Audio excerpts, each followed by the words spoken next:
These long dog days of summer, I mean, we just made it through a heat wave. Mama was parched through this heat wave.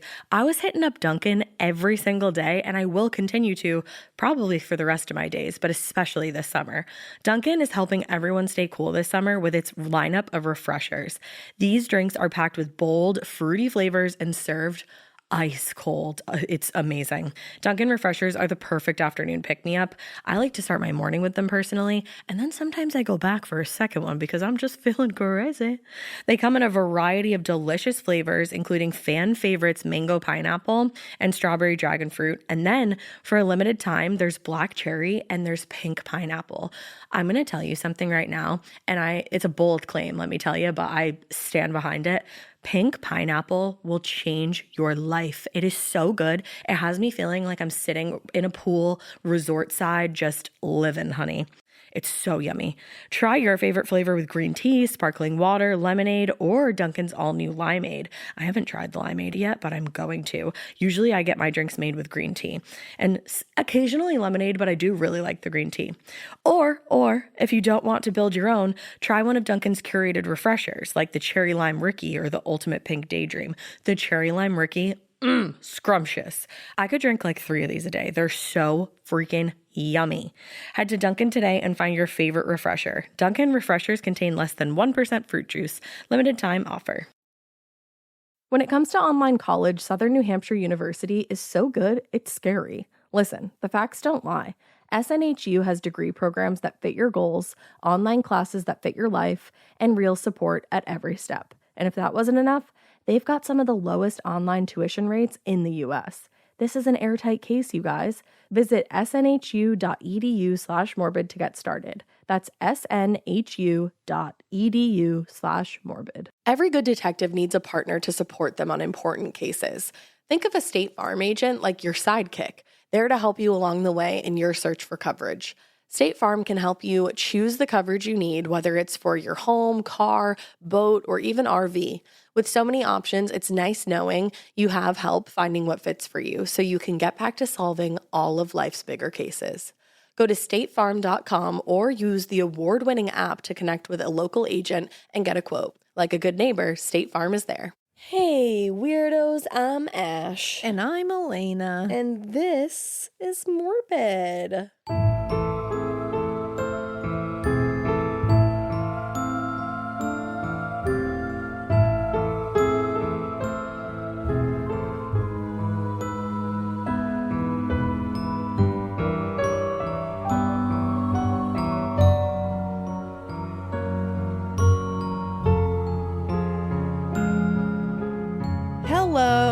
Hello over there. How are you?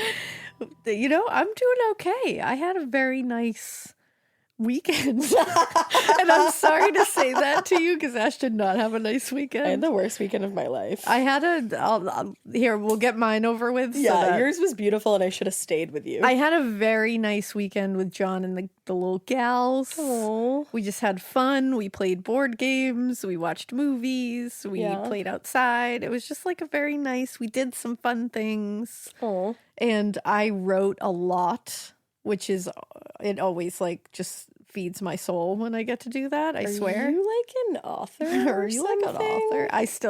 That's still wild. You are. Say. I know it's still wild. Best-selling even. Oh my God. Oh my God. Oh my God. Oh my God. Oh my gods. And I was also listening to an audiobook that was really good whenever I could. Oh, what were you listening to? It is, it's one that I've already like read the hardcover of, but I'm just revisiting. It's Stephen King's On Writing. And it's him talking about like the writing process and talks about his life and how he became a writer and like his do's and don'ts. And it's just like, and it's, the audiobook is narrated by him. Oh, I always love that. Which is fun. And he reminded me that I need to be a little more, I say like he reminded me like we're you buds. and Steven talking. I'm manifesting here.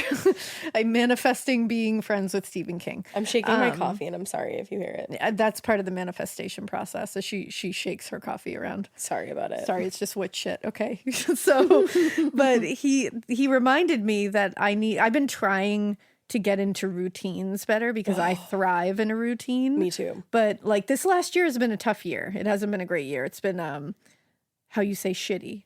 It's been It's honestly, to put it lightly, it's been very shitty, but it's been, lots things of have been, lessons. and things have been like, we've been vibing a lot better lately, like everywhere and every part of our lives. Yeah, reclaiming our power. Yeah, exactly. And so I've been trying to get back. I fell out of a lot of routines during all of that. And Yeah. I am no good without a routine or a deadline.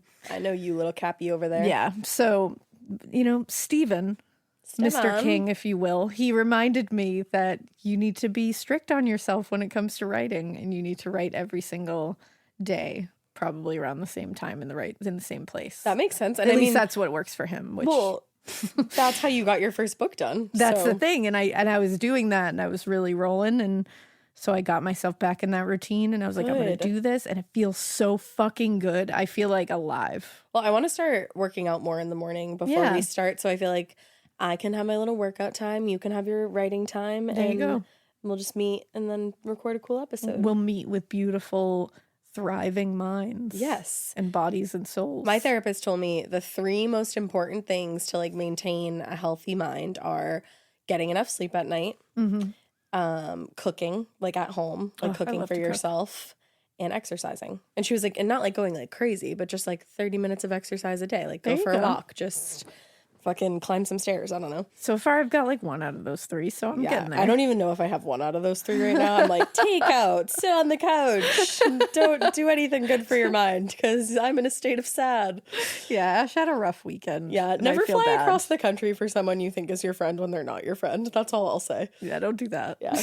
Not great. Yeah, I flew across the country, was gonna like celebrate somebody, put a whole lot of shit into it, and didn't get a whole lot of shit out of it.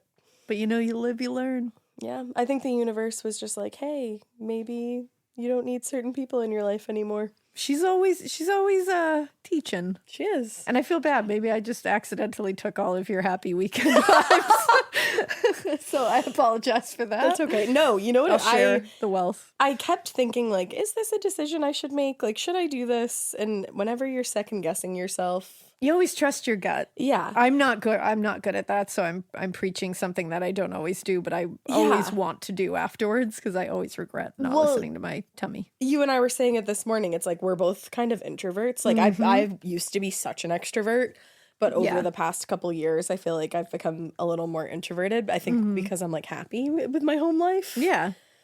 So I was like, maybe I need to like get out there and like do things and like show myself I can have fun. And then I was like, whoa, you're like, this wait, isn't fun.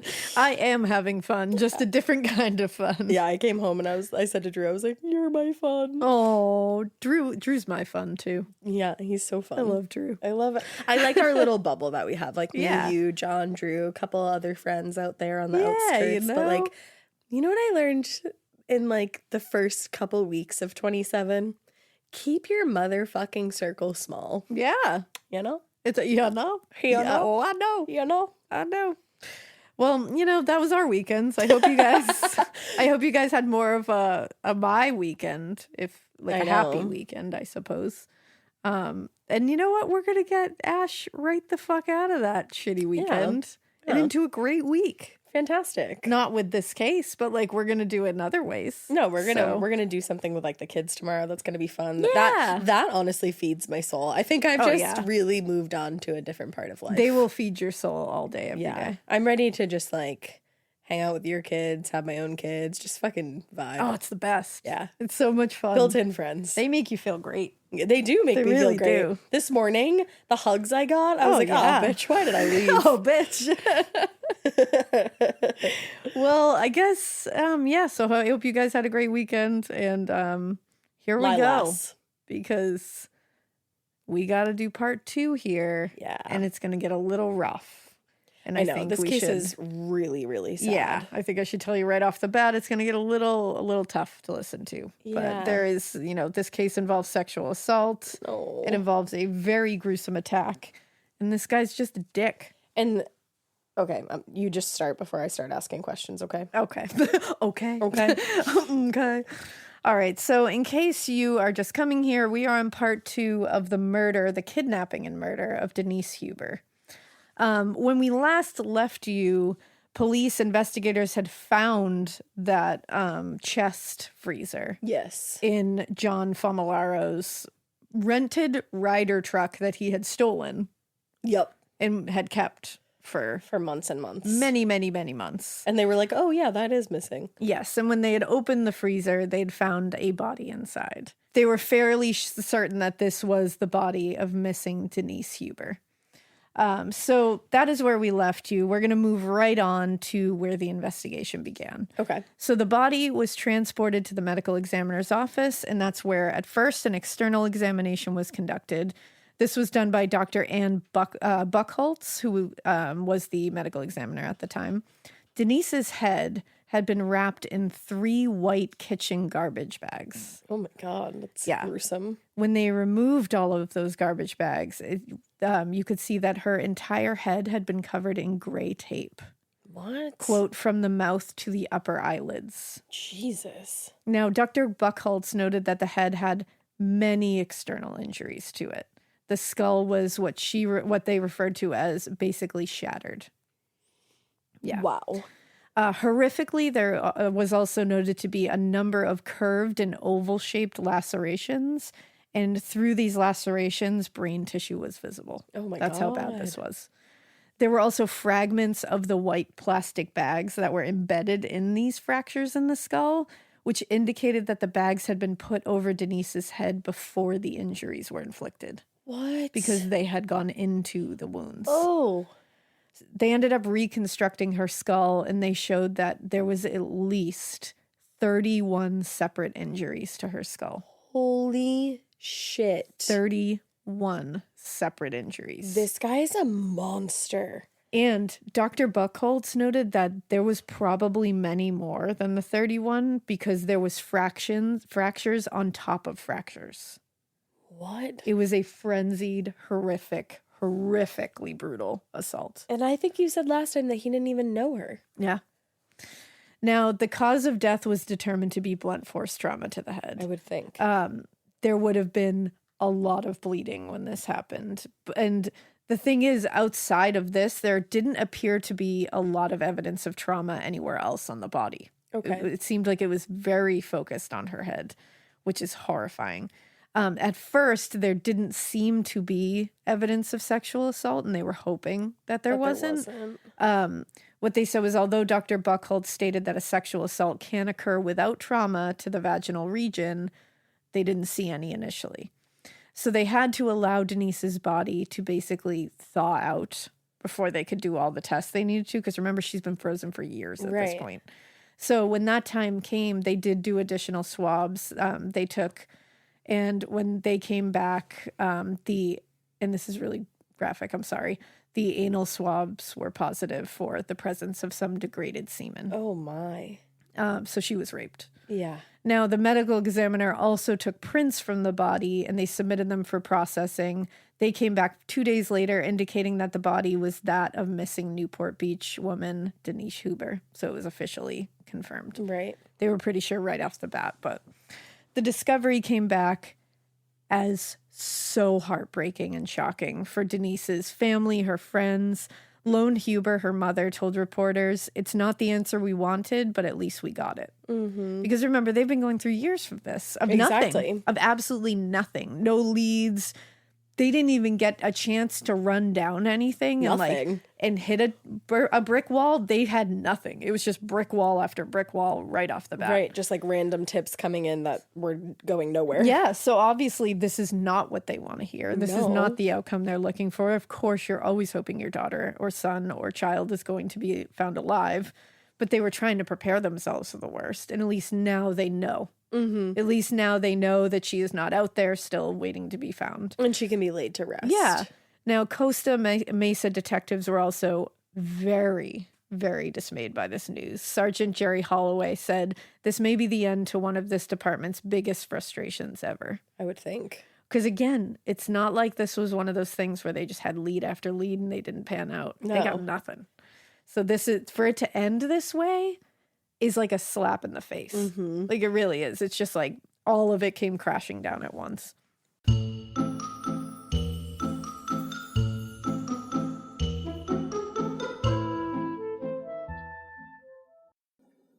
Getting paid twice a month doesn't mean money is scarce. It just feels that way.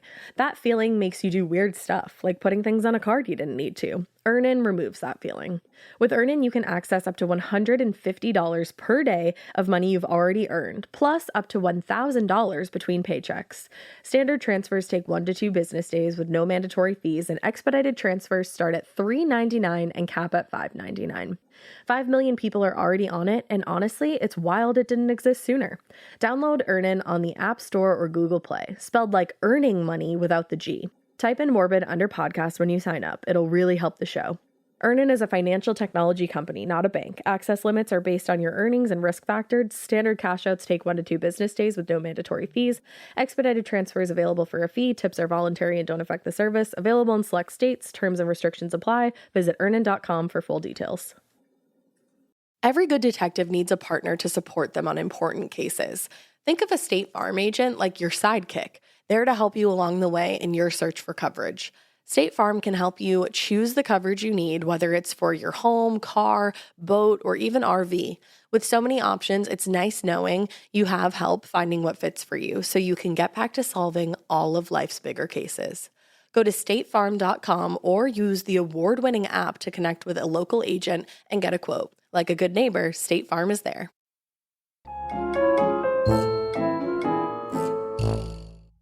The discovery of Denise's body may have brought the search to a very, very tragic conclusion, but it did open up a whole new part of the case because everyone involved wanted to know, who the fuck is this guy? Who did this to her? Who is this man? And how did she wind up nearly 400 miles away from where she was last seen? Like, what happened here? That's exactly all of my questions. Yeah, Sergeant Holloway told reporters we could not link him to the investigation before today. That's like so strange nothing. to me. And investigators in Arizona luckily obtained a search warrant, and they'd begun digging through Farmalaro's house in Dewey, which had belonged to his father until his death. Okay.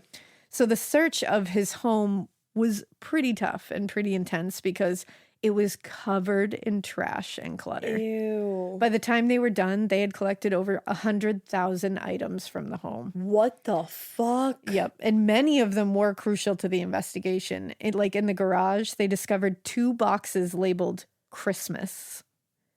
In those boxes, they found several black garbage bags, like the one Denise's body had been wrapped in. Several of Denise's belongings, personal belongings, were in boxes labeled Christmas. Her wallet, her checkbook, her car keys, her purse, her lipstick, her ID, everything she had on her. Several of the items appeared to be bloodstained as well. Sure. Another box had the clothing she had been wearing the night she disappeared in it. Her jacket, her dress, her underwear, her high heels. Oh. The dress appeared to have been torn around the left shoulder, and the shoes had, quote, severe scrapes on the back of both heels, as if she was dragged, perhaps. Oh my. And the tip of one heel had been broken off. Now, also in the box with Denise's clothing was a blood-stained hammer, a blood-stained pair of men's jeans, a blood-stained sweatshirt, dried blood-soaked rags, and a pair of surgical gloves turned inside out. Who the fuck is this guy? And the fact that he kept all of that, like, he even kept the surgical gloves. I was just gonna say, even the gloves, like, just took them off how you would normally, like, inside out, and threw them in a box. and like just kept that in his house for it's been For a 3 year years at this point. Yeah, he had kept it. Like, he had kept these for years at this point. That is so disturbing. And a third box was found in the garage as well, and these contained the empty box for the handcuffs that were used to secure Denise's hands behind her back. He kept the box. So he kept, like, I think you had said it last time, he kept like multiple So trophies. many items to look back at it. It also had a blood-stained nail puller, which, if you look that up, What? more bloody rags, a roll of duct tape, and white plastic garbage bags like the ones that were wrapped around Denise's head. When you say nail puller, you mean like Like construction nail puller. what was It's like that a used giant, for? like, crowbar looking thing with like a slit in it to like yank the nails out. Oh my god. It sounds like he used many things to kill her with. He's a Who fucking is monster. this man? He's a fucking monster. Seriously. This is another unfortunate instance where a guy named John is a shitbag. Damn it. Now, inside the house, they found more of what they needed to tie him to Denise and her body. In the house, they found the receipt for the freezer, which showed that it had been purchased in June 10th, 1991, which was a week after Denise had disappeared. Wow. They also found the handcuff keys inside a desk drawer. And what is even more horrific is the fact that they found a ton of issues of the Orange County Register, which was a newspaper, and all of them had featured stories about Denise's disappearance.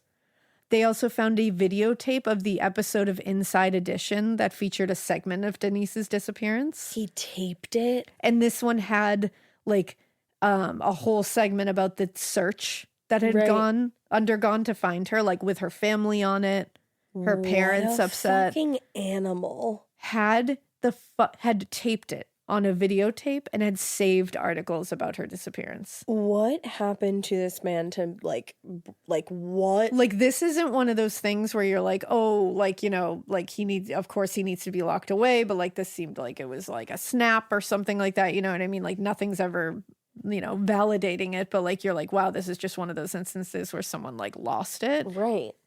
He saved everything and then had a videotape where he could watch her family and friends and the investigators missing her and trying to find her. What? And articles about the disappearance with quotes from her parents, with quotes from her family and friends. Like, this is so disturbing. He's a fucking demon, truly. And just found her by happenstance. Yeah. Oh, and that's so upsetting. Back in Costa Mesa, investigators began digging into his history. And they started paying particular attention to his life around the time that Denise disappeared in 1991. And that year, he was working as a commercial painter and had been living and working out of a warehouse space in Laguna Beach, California. Okay. So, of course, they went straight to that warehouse space. Yeah. Crime scene technicians found evidence of blood spatter on the wall and floor in the corner of the warehouse. So he did this in his place of work. Mm-hmm.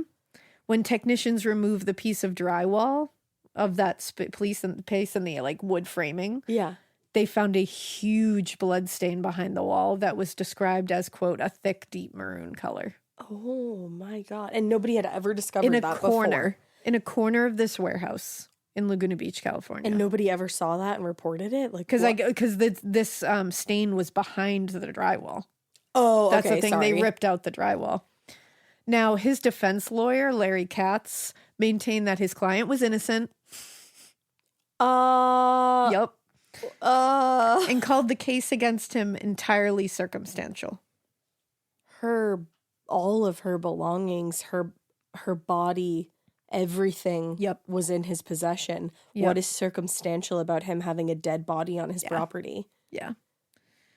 What? He told reporters, I have every confidence in my client's innocence. Somebody should have said, look me in the eyes and say that. Yeah, buddy. like, look me in the eyes. Are you kidding me? Yeah.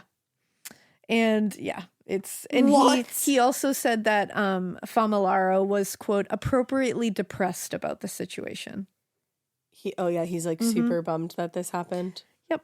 Oh. But he also insisted that his client not speak to anyone, which I bet is pretty bold. I'm shocked by that. Like, just hearing this man be like, and I understand that's his job. I get it. But it is shocking to hear all of that evidence.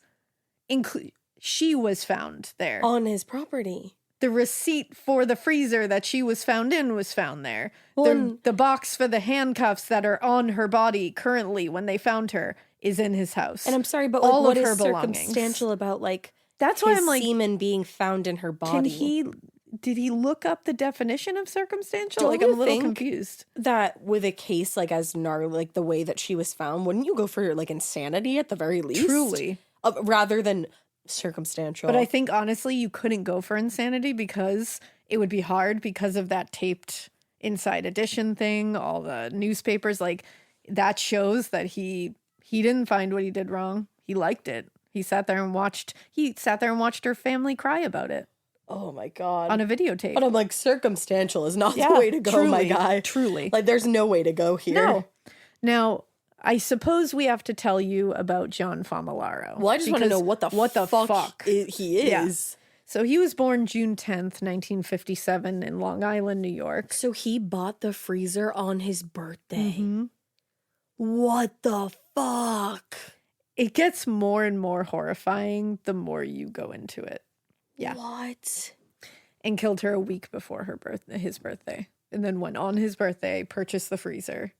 And that was his birthday. That is unreal. Yeah. He was the youngest of 3 children. His parents were Anne and Angela Famolaro. According to John, we always have to take their thing, his mother was, quote, the dominant force in the family, while his father was pretty passive and tolerated her demands and verbal abuse, which could absolutely be true, but this is just coming from him.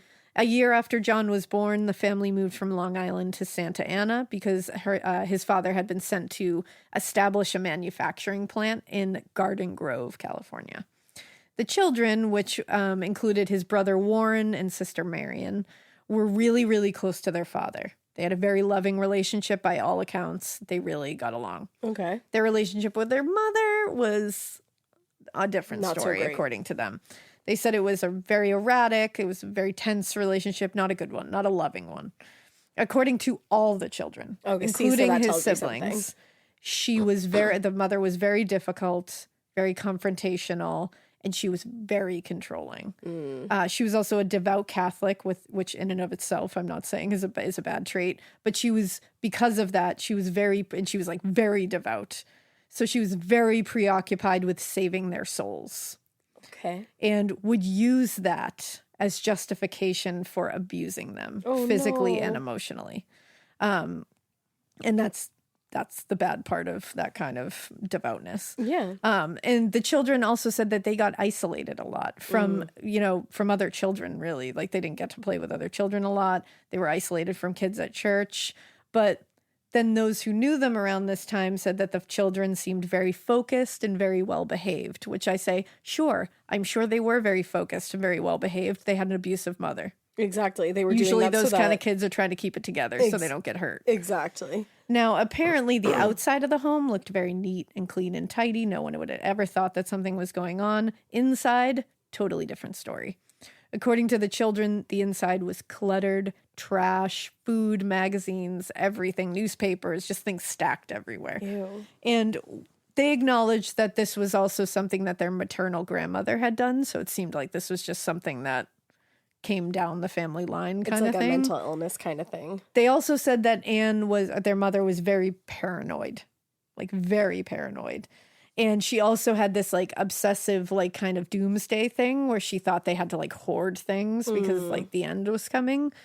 Now, when the children became adolescents, she also got very preoccupied with sex. Oh, no, I had a feeling it was headed there. And there wasn't very productive or very healthy discussions about sex in that household.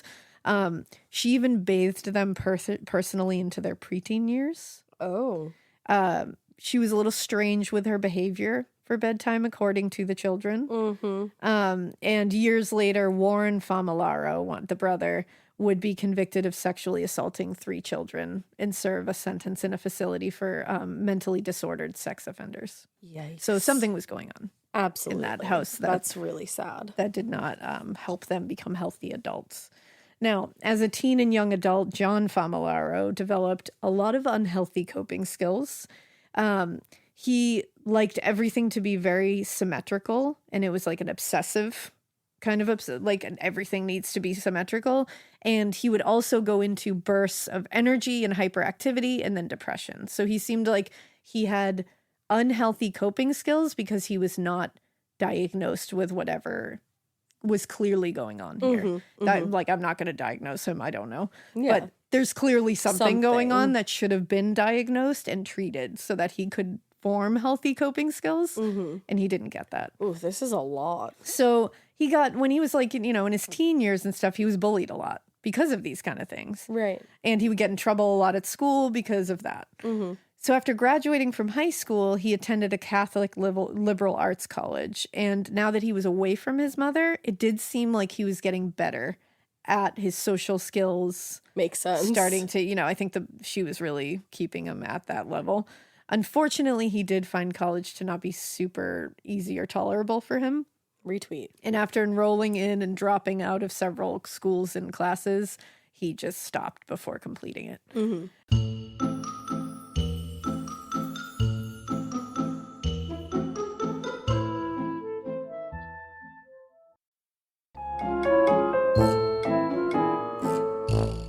Now, as an adult, there seemed like there was like two sides of him. Yeah. Like John Famolaro, like people knew two different things.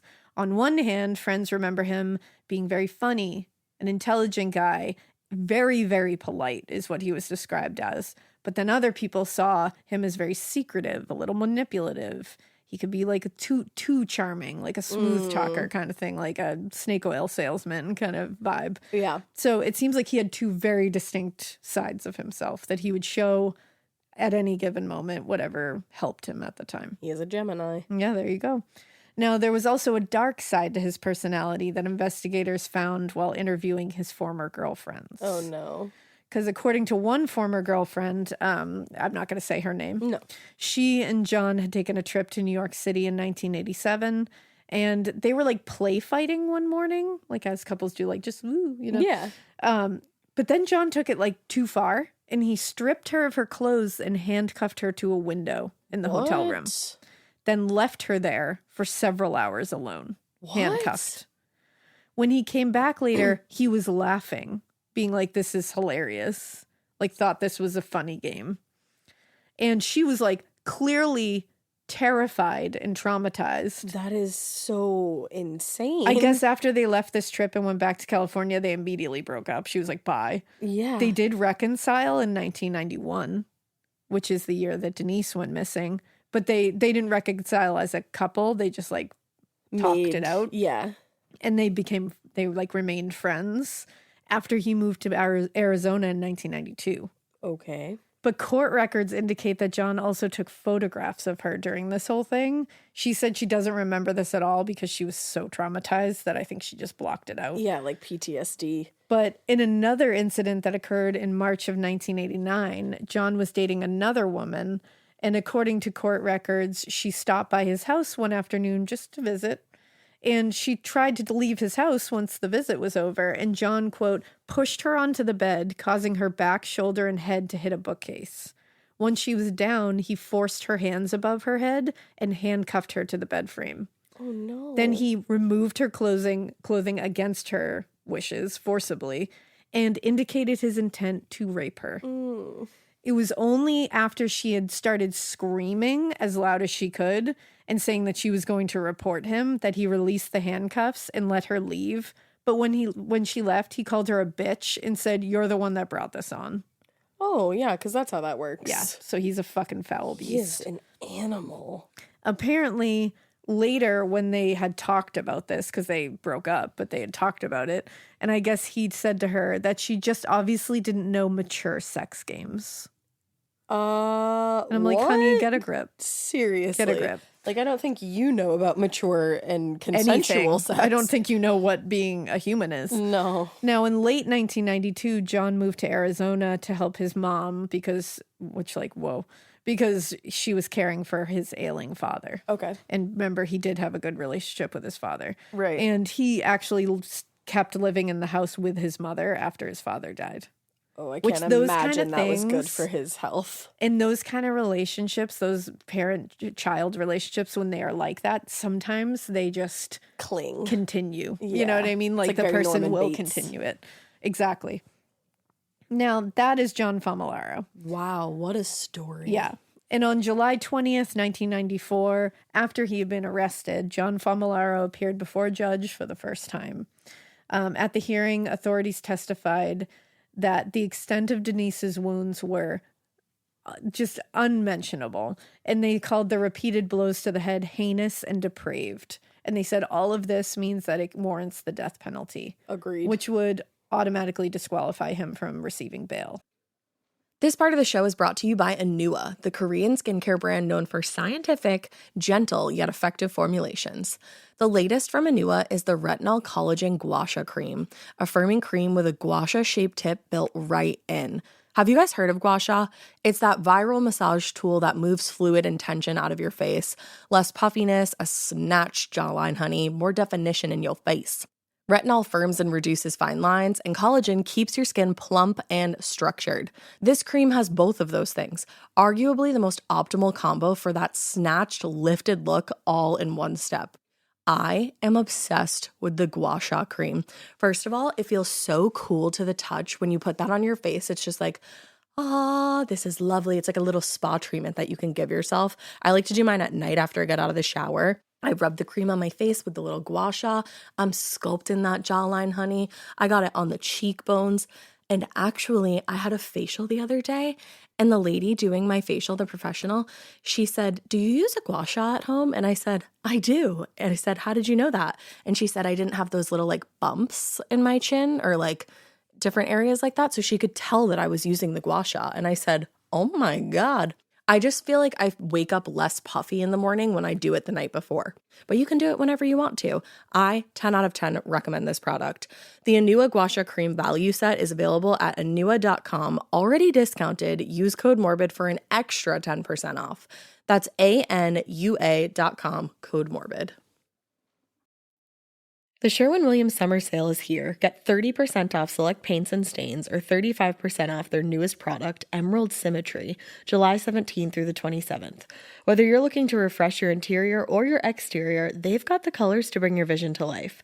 And with delivery, getting everything to your door is easier than ever. Shop online or visit your neighborhood Sherwin-Williams store. Retail sales only. Some exclusions apply. See store for details. Delivery available on qualifying orders. Now, his defense attorney, Larry Katz he argued that the evidence was entirely circumstantial, and since he had no history of violence... What? He was not a flight risk. I disagree. The judge was like, no. The judge was like, hey, did you read this case? Yeah, he was like, did you just walk in here? Like, just wake up, come in here, not knowing anything? Like, did you just talk to your client? But he was denied bail and returned back to jail. Thankfully. So his bail hearing began a series of hearings and delays that dragged this case on for several years before it even reached the criminal trial phase. So in late August, Famularo waived extradition and was transported from Arizona to Orange County, California. And he was then put in the Orange County jail to await his arraignment. Okay. On September 26, 1994, he appeared before an Orange County grand jury. It was during this hearing that the prosecution announced the attachment of special circumstances to the murder trial. Right. They said that Denise Huber's death occurred during her kidnapping, which would make him eligible for the death penalty. In total, he was indicted on 1 charge of kidnapping, 1 charge of murder with special circumstances, and 1 count of sodomy. Now, he was no longer being represented by Larry Katz at this point. I wonder why. Because Larry was like, oh, this isn't circumstantial at all, and I have to go. And now we had a public defender named Leonard Gumlia. And he acknowledged that the case was complicated a little bit, particularly because of the semen found in Denise Huber's body. Right. But he maintained the position that it was completely circumstantial, which I'm a little confused about. But he said, anybody who thinks they know what happened that night is only guessing. I don't know about that. I think all the evidence points that. to your client. He said, there is no evidence of any trauma that something forcible happened. There may be something consensual happening. Some of the questions remain unanswered, and you can read the physical evidence in many ways. There's no evidence that any trauma happened? Like, I'm sorry. I know he's doing his job. I get it. But, like, is he, though? But, Because like, there is evidence that but, there's like, trauma. What the fuck? Like, it's just hard to hear. That's You all. have It's just to hard to hear say, somebody say that. Like, something along the lines of, like, this was a frenzy killing, and then, like... Yeah, I mean, you got the it. rest of forever, he just had... Because it's just like, oof. 'Cause you're really sticking with that? Yeah, I don't think this was the way to come at that. it. I don't think this was the way to come at it. No, I don't know what the right way to come at it is. I'll say that, but this isn't it. Now, the defense attorney stayed very vague in terms of what they said here, but they were definitely laying the groundwork for a defense where Denise went with John Famularo willingly and consented to sex. Yeah, I could see which is that. a bold move to take. Like, her as a car was defense. found abandoned Yeah. on the side of the road, you guys. Like, I don't know if you remember that. This is one of those where I think you should just go at it and be like, yeah, he did it, but let's try to minimize this a little bit, if that's what you're, because that's their job. But this is the problem with this defense that they were laying groundwork for, because it's like, how does it explain the exceedingly violent death that she suffered? Right. How? Are you telling me? And just the fact that her car was abandoned. She clearly didn't go anywhere willingly. Exactly. That's the thing. It undermines the kidnapping and sexual assault charges and this is the thing. Like, we're sitting here looking at it from this point of view being like, what the fuck? But they're doing it because if they do somehow plant a seed like that in somebody in the jury's minds, then it undermines the sexual assault and kidnapping charges that you need for those special circumstances to elevate it to a death penalty case. So they're trying to remove it from that. Oof. Wild. Now, Orange County Superior Court Judge Kathleen O'Leary set the trial date for October 2nd, 1995. So she was missing in 1991. Yeah. So the prosecution and defense had a lot of time to prepare. But complicating matters for both sides were the introduction of DNA evidence, which at this point was pretty new. It was a pretty new science as far as, the public knew. Yeah. And by April of 1995, the defense petitioned the court for a delay. They noted the extraordinary amount of evidence seemed from Familaro's home in Arizona, which I'm like, circumstantial evidence, you mean? Is that what you're noting as you need to go through the circumstantial evidence? Okie dokie. He said, we have to go through 65 boxes of documents. And he said he documented his whole life. So Judge O'Leary approved the request and set the new trial date for April 29th, 1996. Stop. The trial would be delayed for another full year as the defense entered motion after motion after motion, asking for all this time to review additional evidence, interview witnesses. The defense needed way more time because they knew they had a shit case. Yeah. So Dennis and Lone Huber, Dennis and Lone are her parents. They waited more than 3 years to even learn what happened to Denise. And then to hear that. Yeah. And then they waited even more time to see him even begin to face justice. Finally, on April 21st, 1997, oh my God, jury selection began. 6 years. Yeah, in Orange County Superior Court. And it was the people of the state of California versus John Familaro. Denise's former boyfriend, Steven, the one who couldn't go to the concert that night, told the LA Times, everyone I know still wants to know what's happening in the case. But unfortunately, Denise's friends and family would just have to wait several more weeks for the trial to even begin. Because once again, the defense held it up with objections to certain jury members. Oh my and God. They said there was a death in the family. It's like, why are you just trying to keep this ongoing for the just family? let this family rest, man. So you don't have a good case, send them to jail. Yeah. The end. Now, after a long and very tense jury selection, the trial finally started on May 8th, 1997. In his opening statement, Deputy District Attorney Christopher Evans laid out the state's case against John Familaro, telling the jury how Denise had been pulled from her car by him, then sexually assaulted and brutally and gruesomely killed. He told the jury Denise did not go easily, and then he detailed the extent of her injuries and assault. And because she fought back. Yeah, absolutely. I'm Now, sure. according to the district attorney, Familaro had gone out of his way to purchase a freezer and steal a Ryder truck in order to keep Huber's body. And he said keep it as, quote, a perverse trophy to remind himself of the success he had that night. What? And it's true. Yeah. He'd gone out of his way to keep this stuff. And like, he just would go in there and like look. That's the thing. It's like, what were you doing? Right. Like, oh, it's unthinkable. It really is. It is. Now, anticipating the defense's argument that Denise went willingly with John Familaro, Yeah. Evans made sure to remind the jury that Huber's car had broken down Thank you. in a well-lit area surrounded by several options for assistance and just a short walk from her parents' house. Oh no. Under those circumstances, it makes absolutely zero sense that she would, instead of going to get help in these several avenues laid out to her, she would get in a car with a sketchy guy No. who would have definitely immediately driven her in the wrong direction, too. Exactly. Like, it wouldn't have happened. No. Now, It's so sad that her car broke down that close to home. that's the thing. It's like if her car hadn't broken down, it's like, oh.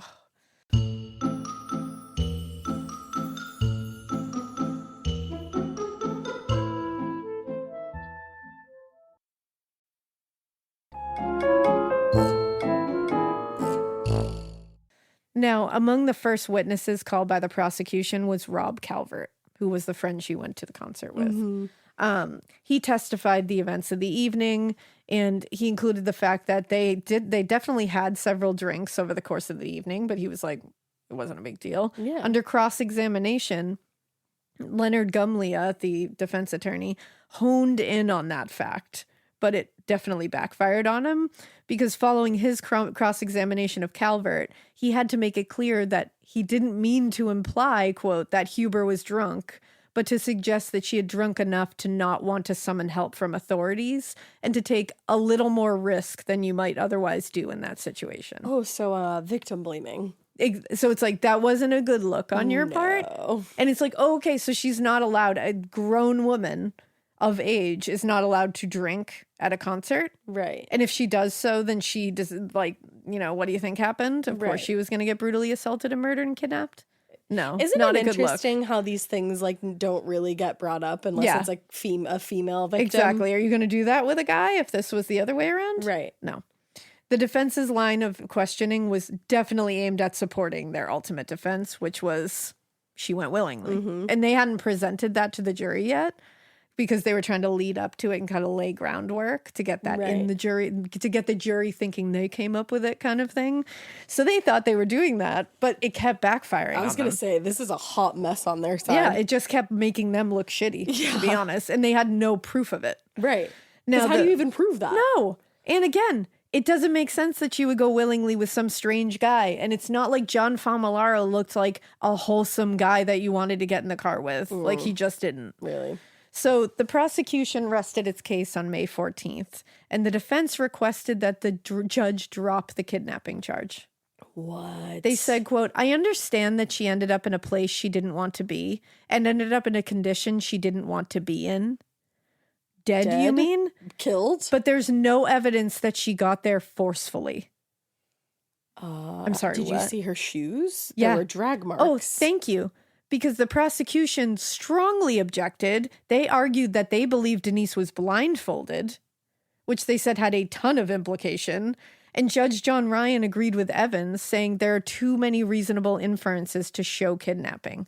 And they were trying to argue that those scuff marks came from something else. They weren't from being dragged. Are you kidding me? Yeah. Her heel literally broke. Yeah. On May 19th, the defense tried to change the tactic now. Y'all. And the defense didn't deny that Famolaro had killed Denise Huber. Instead, they were arguing that because she was a little intoxicated, she made a poor decision to not seek help from authorities and got in the car with the stranger. So now they're trying to say, okay, she did get willingly in that car, but she was drunk. That's why. So now they're trying to backtrack it a bit and saying, people if they're okay, drunk. initially I was saying that she got in there willingly, like weren't mentioning the drunk thing, just she wanted to get in the car with him and consented to sex. Yup. And now they're saying, well, no, she's drunk. So she made a dumb decision. That's what now they're trying to be like, wow, what a dumb decision that was. And also, even if it was the case and it was like a silly choice, it shouldn't result in you getting murdered. And speaking on those scuffs and things to her shoes, right? The defense said that the shoes Denise was wearing that night had the scuffs on them. Hadn't happened when she was dragged, as the prosecution was trying to when did they happen, wildly claim. They said it happened when Denise was, quote, walking up and down the freeway embankment where the car was found. Oh, she was dragging her heels. Right. That makes a lot of sense. Which I want to be like, okay, did anyone in that courtroom go, can you show me physically how you do that? Yeah, how would that happen? Just show me. Put on a pair of heels. Yeah. Show me how you scuff the back of your heels. Because that's the thing. By Prove walking. to me how that happens. So the jury deliberated for just 5. Getting scared is one thing. Getting a thrill is, well, you want more of those in your life. The Genesis GV70 is built to thrill, baby. A thrilling yet elegant design always makes driving the GV70 an exciting adventure. Its powerful athletic stance screams performance and turns heads. Everybody's looking at you, girl, or boy, or whoever. Command the road and experience a class-leading standard 300 horsepower. Oh my God. Plus, discover the different dynamic drive modes for all different terrains. Choose between the different terrain modes for whatever road conditions you may encounter. The Genesis GV70's award-winning technology and performance lets you drive with comfort and drive with confidence all at the same time. It's an exciting SUV with intuitive tech that can make your ride smooth even when the road isn't. And its blind spot cameras allow you to see what's next to you. It's like having eyes on the side of your head. That's pretty iconic.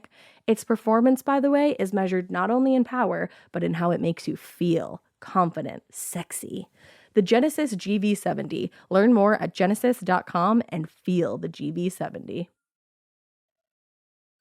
The best summer pieces are the ones you end up wearing on repeat. Comfortable, versatile, and somehow right for almost every occasion. Quince makes it easy to create a summer wardrobe that you'll love, with elevated essentials made from premium materials like European linen, organic cotton, and washable silk, without the traditional retail markup. I love that! Quince's 100% European linen pants, dresses, and tops are the pieces that you absolutely will reach for all summer long. I absolutely love their linen. I have so many pairs of their linen pants, which you can dress up or you can dress down in the summer. Like, say you're going to a nice dinner, you can pair it with like a silk shirt, a really cute necklace, some good, makeup and an updo. Or if you're just looking for a more casual look, you can do the linen pants with like a loose button-up shirt and you still look really chic, kind of like, I don't know, Diane Keaton vibes, I kind of think. Also, it's not just apparel. Quince also offers elevated essentials for your home, from bedding and bath to kitchen essentials and furniture. They have it all, honey. I am a big lover of Quince, and I really do think you will be too. Make your summer wardrobe feel easier. Go to quince.com/morbid for free shipping on your order and 365-day returns. Now available in Canada too. That's QUINCE.com/morbid for free shipping and 365-day returns. Quince.com/morbid. 5 hours before returning a verdict of guilty on the charges of first-degree murder. Good. Also kidnapping. Yeah. And also sodomy. Yeah. Denise Huber told reporters after the verdict, "It's a step in justice. The man who did that is that much closer to meeting his justice, the death penalty." Good. So her parents wanted it. And although the verdict came as a relief to a lot of people, Deputy District Attorney Christopher Evans was quick to remind everyone this is not a case of great law enforcement cracking a crime. It was a fluke. It fell into their hands. Yeah. He almost got away with it. It's true. And unfortunately, that is 100% true. Yeah. He almost got away with it. And he would have done this again. There's not a doubt in my personal mind. It was honestly because of Elaine and her husband that Elaine trusted her gut and wrote down the information. She was a bad bee. Without Elaine, this would have never been possibly. caught. Yeah. He could have kept on living that way and other people could have fallen victim. Mm-hmm. So it's really upsetting when you think about it that this was a complete fluke. Absolutely. That he was found. It's also, I can't imagine being one of those ex-girlfriends and being like, how close you were? Seriously. Especially one of them, it was like a couple weeks before he murdered Denise. Like had he, I don't even want to say snapped because that's not what happened, but had he decided to open up that part of him that was clearly there.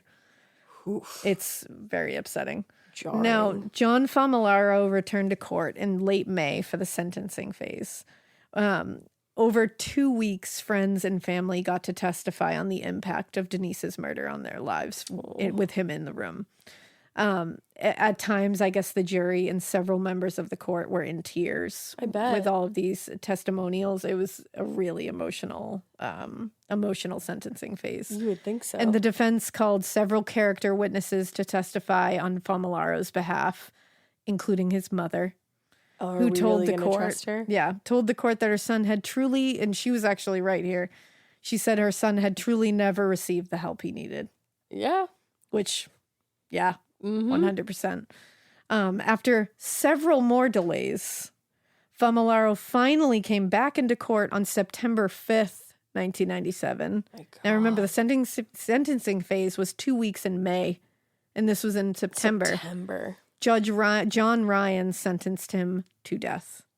He said, just imagine what was going through her mind. Yeah. And Judge Ryan said that the brutality of the crime was the reason that he was imposing the death penalty. He said nothing. He couldn't think of something that matched the brutality of this. I can't either. Now, as you know, it's a death penalty case, so his verdict was set for automatic appeal. Mm-hmm. And the first appeal was heard in 2007. Oh, wow. And it argued that the publicity surrounding the case in Orange County basically ensured that he wasn't going to receive a fair trial. It said both that the court erred on denying the change of venue motion, i.e., that at the time of the motion, it was reasonably likely that a fair trial could not be had, and that the error was prejudicial, i.e., that it is reasonably likely that a fair trial was not in fact had. Please. The appeal motion also argued that the outcome of the case was very influenced by the media coverage, in which, I can't believe this, in which, quote, Denise Huber had been portrayed in a very favorable light, while Famolaro had been portrayed in negative terms. That's probably because nobody ever found a dead body on Denise's property, and they found a dead body and multiple other horrific, heinous things on that man's property. Yeah, I'd say that's why. Probably. Most likely. It's like, I love that. It's like, oh yeah, they portrayed Denise in a favorable light, and it's like, no, baby, she was just an awesome person, you pieces of shit. She was, clearly. Maybe that was it. Like, I don't think they were, like, taking out giant black marks on her record. Like, she was a good person. Exactly. She went was to a a decent concert human being. with her friend that night. Yeah. And this she was is close how to her life family. ended. She was a good friend. People liked her. She liked animals. Like, she was okay. Like, fuck you. Like, what? John Famolaro is a piece of shit. And a woman beater. Who has and abuser. abused and, like, traumatized several women. So okay. Maybe that's why. If that's the media influencing people, then, like, I don't understand this, apparently. Nor do I. Yeah. Now, ultimately, the appeals court rejected both of these things and upheld the lower court's original verdict and sentence of death. Good. In 2006, a United States District Court judge ruled that California's capital punishment laws were unconstitutional. Since then, all death row sentences have remained in place, but are essentially sitting in like a purgatory here. Yeah, like a limbo. They're on indefinite hold, basically, including John Famolaro's. He remains on death row in San Quentin prison, and he will likely stay there for the rest of his life. For Denise's parents, Dennis and Lone, whatever happens to John Famolaro from this point, they don't give a shit at this point. I don't blame them. Dennis told a reporter from the Los Angeles Times in 2006, it's done. It's done, I feel. There's nothing more that can be done. It's up to the state to do something with them now. They're basically like, fuck you guys. Yeah. And they said after more than 30 years, which, wow, the pain of losing their daughter is with them daily. It doesn't go away. It doesn't dull. Nothing makes it better, but they have managed to find at least some peace. Dennis said the wound never heals. You just learn how to deal with it, and it doesn't hurt quite as much as it did at first. Oh. But that is the horrific case of the kidnapping and murder and assault of Denise Huber. That's a tragic, tragic case and just so brutal. John Famolaro is it's hard to even describe him. I don't think there's words on this planet that could possibly. Because there's no remorse either. There's no remorse. There's no. He never apologized. Apology. There's no real. Nothing. Like, he didn't give any insight as to right, why like this he is just stumbled upon her. Yeah. And like, what? He just drove by her. And that was it. You have to wonder if he'd killed before that. Right? Because that is like, I mean, maybe, who knows? Some people do just do something like this. That's the thing. Like, you want to say, like, there's no way that this can be his first because it's so brutal. Brutal. But, like, that happens. It does. Sometimes they start like this, but it's just, it's heinous. Horrifying.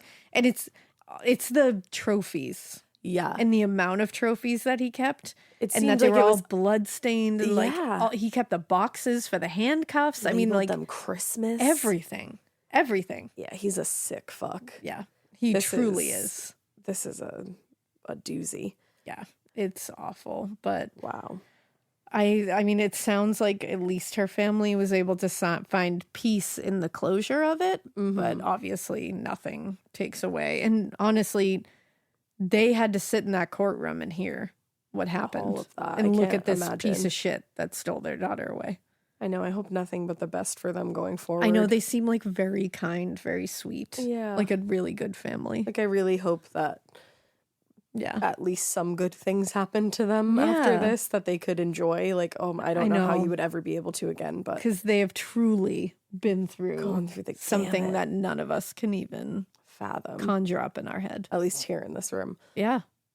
Oh my. Well, I feel like we've had a lot of back-to-back, like, very, very brutal cases. Yes. So I'm working on a haunted case Ooh, right now. we need that. Yeah. We need that. You know, spooky season is upon us. I Yes, say that sort it's of. June. I was like, To me, sure. it's upon It's only me. a few months It's away. that's what I mean. That It's like I can means- smell it. Oh. So bring me the spooky cases. Spooky, scary skeletons and There you go. pumpkins and other shit. Know the shit. That's the song. But yeah, my haunting has like some murder in it, which is like very tragic, but it's mostly spooky ooky. I like it. So hope you keep listening and hope you Keep it weird. but not so weird that you don't tune in next week for something haunted and light. Bye. Bye.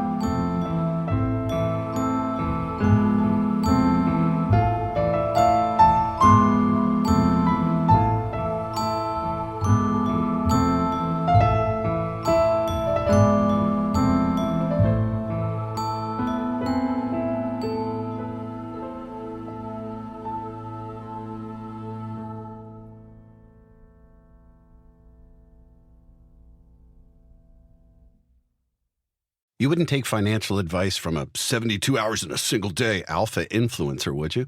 Same goes if you're in a car accident or any accident.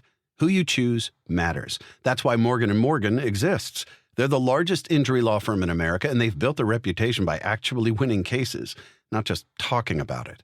Over 1,000 lawyers across all 50 states and $30 billion recovered.